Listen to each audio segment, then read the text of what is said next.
ইরানের আকাশে ভূপাতিত একটি মার্কিন যুদ্ধবিমানকে ঘিরে আন্তর্জাতিক অঙ্গনে নতুন করে উত্তেজনা তৈরি হয়েছে। মার্কিন গণমাধ্যম সিএনএনের বরাতে জানা গেছে, ইরানের ভিতরে একটি মার্কিন ফাইটার জেট ভূপাতিত হওয়ার পর অন্তত একজন ক্রু সদস্যকে জীবিত উদ্ধার করা হয়েছে, তবে অপরজন এখনও নিখোঁজ রয়েছেন। ঘটনাটি শুধু একটি সামরিক দুর্ঘটনা নয়, বরং চলমান যুক্তরাষ্ট্র ইরান সংঘাতের বাস্তবতা ও জটিলতাকে নতুন করে সামনে নিয়ে এসেছে। প্রাথমিকভাবে ইরানের রাষ্ট্রীয় গণমাধ্যম দাবি করেছিল, ভূপাতিত বিমানটি ছিল অত্যাধুনিক স্টেলথ প্রযুক্তির F-35 লাইটিং II। তবে পরবর্তীতে বিশ্লেষকরা ধ্বংসাবশেষের ছবি পরীক্ষা করে নিশ্চিত হন এটি আসলে একটি F-15 ঈগল যুদ্ধবিমান। বিমানের ধাতব কাঠামো, রিবেট এবং বিভিন্ন চিহ্ন বিশ্লেষণ করে এই সিদ্ধান্তে পৌঁছানো হয়েছে। বিশেষজ্ঞরা বলছেন, ঘটনাস্থলে যে ইজেকশন সিটের ধ্বংসাবশেষ পাওয়া গেছে তা থেকে বোঝা যায় বিমানটি আঘাত পাওয়ার পর পাইলটরা ইজেক্ট করতে সক্ষম হয়েছিল। ইজেকশন সিটে থাকা বিস্ফোরক চার্জ পাইলটকে দ্রুত বিমান থেকে বের করে আকাশে নিক্ষেপ করে। এরপর প্যারাশুট স্বয়ংক্রিয়ভাবে খুলে যায়। এই প্রক্রিয়া সফল হলে পাইলটদের বেঁচে থাকার সম্ভাবনা অনেকটাই বেড়ে যায়। উদ্ধার হওয়া একজন ক্রু সদস্যের ঘটনা সেই সম্ভাবনাকেই বাস্তবে প্রমাণ করে।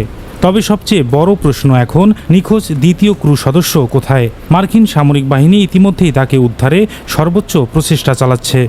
উদ্ধার অভিযানে অংশ নিয়েছে বিশেষায়িত অনুসন্ধান ও উদ্ধার ইউনিট, যাদের সহায়তায় রয়েছে HC-130 হারকিউলিস রিফুয়েলিং বিমান এবং HS-60 পেভুক হেলিকপ্টার। এই হেলিকপ্টারগুলোকে আকাশেই জ্বালানি সরবরাহ করা হয়, ফলে তারা দীর্ঘ সময় ধরে শত্রু অঞ্চলে অনুসন্ধান চালাতে পারে। সামরিক বিশ্লেষকদের মতে, নিখোঁজ পাইলট যদি জীবিত থাকেন তবে তিনি এখন survival evasion resistance and escape, সংক্ষেপে SERE প্রশিক্ষণের উপর নির্ভর করছেন।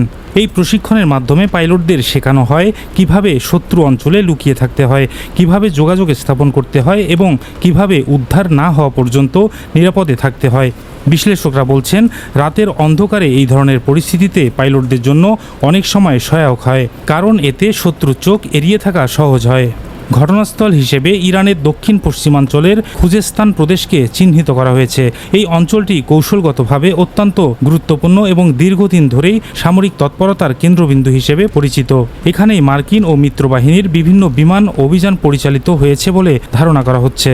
তবে এই ঘটনার সবচেয়ে তাৎপর্যপূর্ণ দিক হল, এটি যুক্তরাষ্ট্রের ঘোষিত আকাশ আধিপত্য ধারণাকে প্রশ্নের মুখে ফেলেছে। সম্প্রতি যুক্তরাষ্ট্রের প্রেসিডেন্ট ডোনাল্ড ট্রাম্প দাবি করেছিলেন, ইরানের সামরিক সক্ষমতা পুরোপুরি ধ্বংস করে দেয়া হয়েছে এবং তারা কার্যত পরাজিত। কিন্তু একটি যুদ্ধবিমান ভূপাতিত হওয়ার ঘটনা প্রমাণ করে বাস্তবতা এতটা সরল নয়। সামরিক বিশ্লেষকরা বলছেন, আকাশে আধিপত্য থাকা মানেই হুমকি সম্পূর্ণ নির্মূল হয়ে গেছে এমনটি নয়। ইরানের কাছে এখনও শক্তিশালী আকাশ প্রতিরক্ষা ব্যবস্থা রয়েছে, যার মধ্যে রয়েছে mobile surface two air missile system, drone প্রযুক্তি এবং ভূগর্ভস্থ ক্ষেপণাস্ত্র ঘাঁটি। এসব মোবাইল লঞ্চার সহজেই স্থান পরিবর্তন করতে পারে, ফলে সেগুলোকে শনাক্ত ও ধ্বংস করা অত্যন্ত কঠিন। বিশেষ করে হিট সিকিং মিসাইল বা তাপ অনুসরণকারী ক্ষেপণাস্ত্রের মাধ্যমে যুদ্ধবিমানকে লক্ষ্যবস্তু করা সম্ভব। যদিও F-15 ঈগলের মতো বিমান স্যাপ ও ফ্লেয়ার ব্যবহারের মাধ্যমে প্রতিরোধের ব্যবস্থা থাকে, তবুও সব পরিস্থিতিতে তা কার্যকর হয় না। এদিকে যুক্তরাষ্ট্রের এই যুদ্ধ নিয়ে জনমত ক্রমেই জটিল হয়ে উঠেছে। সাম্প্রতিক জরিপে দেখা গেছে, প্রেসিডেন্টের ইরান নীতি নিয়ে অধিকাংশ নাগরিক অসন্তুষ্ট। বিশেষ করে স্থলবাহিনী মোতায়েনের সম্ভাবনার বিপক্ষে ব্যাপক জনমত রয়েছে।